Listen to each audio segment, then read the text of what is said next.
আসসালামু আলাইকুম ওয়া রাহমাতুল্লাহি ওয়া বারাকাতুহু। প্রিয় দর্শক, জি ভয়েস 24 এর বিশেষ আয়োজন রমাদানের পয়গাম অনুষ্ঠান থেকে আপনাদের সবাইকে আন্তরিক মোবারকবাদ জানাচ্ছি। আমাদের আজকের আলোচ্য বিষয় হচ্ছে রমাদানে তারাবি নামাজের গুরুত্ব। এই বিষয়ে গুরুত্বপূর্ণ আলোচনা করার জন্য আমাদের সাথে আলোচক হিসেবে উপস্থিত রয়েছেন পূর্ব সিলেটের বিশিষ্ট ওয়াইজিন, বিশিষ্ট আলেমে দ্বীন হযরতুল আল্লাম হযরত মাওলানা মুফতি খায়রুল আমিন মাহমুদি দামাত বারকাতুহুল আলিয়া মুহতামিম দাহাদুদ্দিন দারুল উলুম হুসাইনিয়া মাদ্রাসা। হযরতের কাছে জানতে চাইব রমাদানে তারাবি নামাজের গুরুত্ব সম্পর্কে। আসসালামু আলাইকুম ওয়া রাহমাতুল্লাহি ওয়া বারাকাতুহু। আহমাদুল্লাহ আল আলিয়্যিল আযীম ওয়া উসাল্লি আলা সাইয়্যিদিনা নবিয়িল কারীম।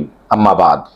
জি ভয়েস 24 এর উদ্যোগে আয়োজিত রমাদানের পয়গাম অনুষ্ঠানে কাছে দূরে দেশে বিদেশে যে যেখান থেকে দেখছেন সবাইকে মোবারকবাদ জানাচ্ছি। স্পন্সর হিসাবে রয়েছেন Sonali electronics computer training centre, Golapganj.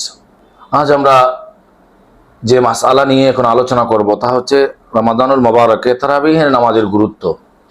মোহতারাম হাজিরিন, আসলে রমাদানুল মুবারক এটা শুধু দিন নিয়ে নয়, বরং রমজানুল মুবারকের দিন যেমন দামি, রাত্রটাও দামি।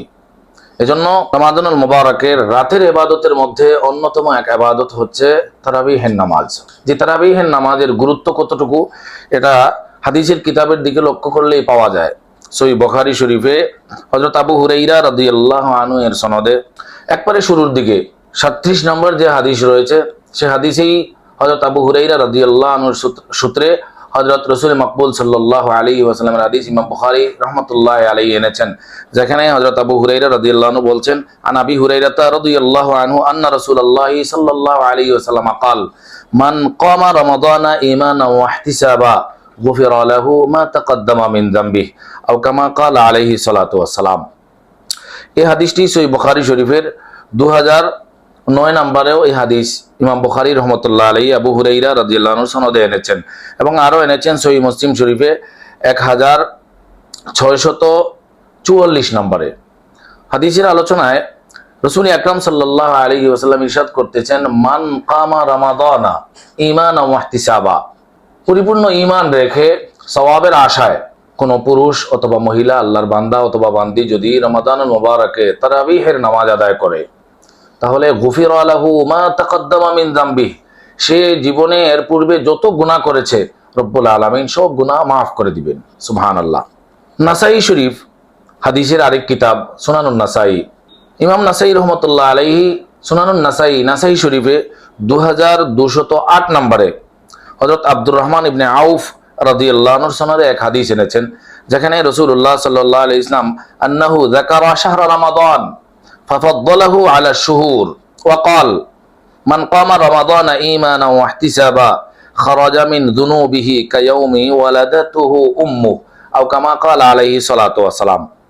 হাদিসের অর্থ হচ্ছে রাসূলুল্লাহ সাল্লাল্লাহু আলাইহি ওয়াসাল্লাম একবার রমজান মাসের কথা আলোচনা করলেন, আর এই রমাদানুল মুবারকের কথা আলোচনা করার পরে ফাফাদ্দালাহু আলা শুহুর, আরো যে মোট 12টি মাস রয়েছে, এই 12 মাসের মধ্যে রমজানের ফজিলতটা রাসূলুল্লাহ সাল্লাল্লাহু আলাইহি ওয়াসাল্লাম বর্ণনা করলেন, এবং ওয়াকাল, এবং বললেন, মান কামা রমাদানা ঈমানান ওয়া ইহতিসাবা, যে ব্যক্তি ঈমানের হালতে মুমিন অবস্থায় সওয়াবের আশায় তারাবিহের নামাজ আদায় করবে, খারাজা মিন যুনুবিহি কায়াউমিন ওয়ালাদাতুহু উম্মুহু, সে তার যে যত গুনাহ রয়েছে জীবনে, এই গুনাহগুলোর থেকে এমন ভাবে সে বের হয়ে যাবে যে কায়াউমিন ওয়ালাদাতুহু উম্মুহু, যেদিন তার মা তাকে জন্ম দান করেছিলেন, তার মমতাময়ী মা যেদিন তাকে ভূমিষ্ঠ করেছিলেন, সেদিন যেভাবে সে নিষ্পাপ ছিল, সে এই রমাদানুল মুবারকের তারাবিহের নামাজ গুরুত্ব সহকারে আদায় করার কারণেও সেই রকম গুনাহমুক্ত জীবন লাভ করবে, মাসুম হয়ে যাবে, যে তার কোনো গুনাহই নেই, নিষ্পাপ অবস্থায় সে ফিরে আসবে।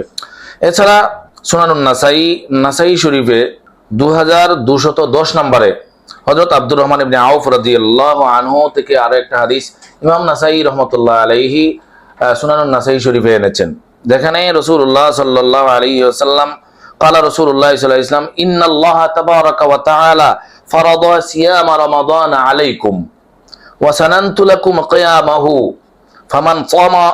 فمن صامه وقامه إيمانا واحتسابا খারাজা মিন যুনুবিহি কায়াউমিন ওয়ালাদাতহু উম্মুহু আও কামা ক্বালা আলাইহিস সালাতু ওয়াস সালাম।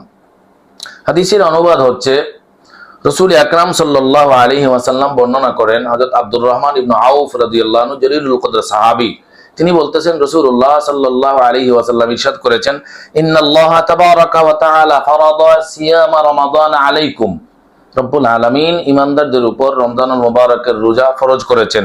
আর ওয়াসানানতু লাকুম কিয়ামাহু, আর আমি তোমাদের উপর রমাদানুল মুবারকে তারাবিহের নামাজ আদায় করাকে সুন্নাহ ঘোষণা দিয়েছি। ফামান সামাহু ওয়া কামাহু ঈমানান ওয়া ইহতিসাবা, সুতরাং কোন ভাগ্যবান পুরুষ, ভাগ্যবতী ইমানদার মহিলা যদি রমাদানুল মুবারকের আল্লাহ রাব্বুল আলামিন কর্তৃক ফরজ করা রোজা কেউ যদি সঠিকভাবে আদায় করতে পারে, ওয়া কামাহু, এবং আমার পক্ষ থেকে সুন্নাহ হিসাবে ঘোষণা দেয়া তারাবিহের নামাজ, যেটা সুন্নাহ মুআক্কাদা, ফিকহের কিতাবেও আলোচনা হয়েছে, যেটা সকলেই মানেন, সকল মুসলমানদের মধ্যে যত মাসলাক রয়েছে সকলেই এটাকে মানেন, কেউ এটাতে দ্বিমত পোষণ করেন না, যেটা সুন্নতে মুআক্কাদা একটা আমল। সেই জন্য সেই সুন্নতে মুআক্কাদা তারাবিহের নামাজ যদি কেউ আদায় করে, তাহলে এবার খারাজা মিন যুনুবিহি, সে তার গুনাহগুলোর থেকে এমন ভাবে বের হয়ে আসবে, কায়াউমিন ওয়ালাদাতহু উম্মুহু, তার মা যেদিন তাকে ভূমিষ্ঠ করেছিলেন সেদিন যেভাবে সে নিষ্পাপ ছিল, এই রমাদানের রোজা সঠিকভাবে আদায় করার কারণে আর তারাবিহের নামাজ সঠিকভাবে আদায় করার কারণে সেও ওইরকম ভাবে নিষ্পাপ হয়ে যাবে। সুবহানাল্লাহ। যদিও এখানে বিজ্ঞান ভিত্তিক কোনো প্রশ্ন করা হয়নি, কিন্তু এখানেও বিজ্ঞান ভিত্তিক অনেক বিষয় রয়েছে। মানুষ লম্বা একটা টাইম দাঁড়িয়ে থাকে, পরে রুকু অবস্থায় থাকে, এরপরে আবার সেজদায় যায়, সেজদা থেকে উঠে বসে, আবার সেজদায় যায়, আবার দাঁড়ায়, লম্বা টাইম দাঁড়িয়ে থাকতে হয়, রুকু অবস্থায় থাকতে হয়, সেজদা অবস্থায় থাকতে হয়, কওমা জালসা অবস্থায় থাকতে হয়। এর মাধ্যমে অনেক রোগ থেকে মুক্তি লাভ করা যায়। এবং এই নামাজ যেটা আছে সুন্নতে মুআক্কাদা, এটা কেউ ছেড়ে দিলে সে পাপী হবে, তার জন্য এটা গুনাহের কারণ হয়ে দাঁড়াবে। অবশ্যই যদি কোনো মানুষ মসজিদে যেতে সক্ষম না হয়, তাহলে সে যদি ঘরেও এই 20 রাকাত নামাজ আদায় করে ফেলে, তাহলে সে এই সওয়াবটা লাভ করবে।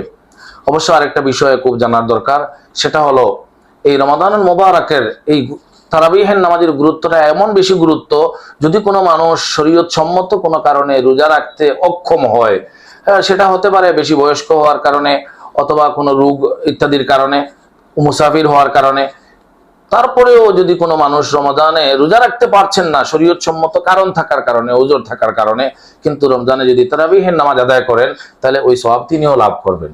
সুবহানাল্লাহ। এই জন্য আমরা অবশ্যই খেয়াল রাখবো যে আমরা যেন এই তারাবিহের নামাজটা গুরুত্ব দিয়ে আদায় করতে পারি। এর মাধ্যমে শারীরিকও লাভ হয় এবং সারা বছর আমরা নামাজ পড়ি, কিন্তু সেই নামাজগুলো অল্প সময় শেষ হয়ে যাওয়ার কারণে নামাজের প্রতি অভ্যস্ত হয়ে আমরা উঠতে পারি না।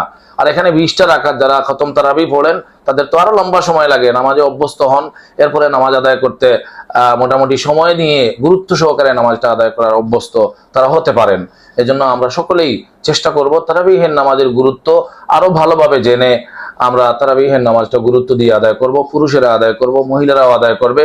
আমাদের ছোটদেরকেও আমরা অভ্যস্ত করে তোলার জন্য তাদেরকেও, যাদেরকে মসজিদে নেওয়া সম্ভব, তাদেরকে মসজিদে নিয়ে নামাজে শরীক করব। আর যারা মসজিদে যাওয়া সম্ভব হবে না দূরত্বের কারণে অথবা গেলে কোনো অসুবিধার কারণে, তাদেরকে ঘরে হলেও আমরা এই নামাজে অভ্যস্ত করে তোলার চেষ্টা করব। আল্লাহ রাব্বুল আলামিন অভিভাবকদেরকে তৌফিক দান করুন, আমিন ইয়া রাব্বাল আলামিন। প্রিয় দর্শক, এতক্ষণ যাবৎ হযরতের কাছ থেকে গুরুত্বপূর্ণ আলোচনা শুনছিলাম। প্রিয় দর্শক, পরবর্তী অনুষ্ঠান দেখার আমন্ত্রণ জানিয়ে এই মুহূর্তে বিদায় নিচ্ছি। আসসালামু আলাইকুম ওয়া রাহমাতুল্লাহি ওয়া বারাকাতুহু।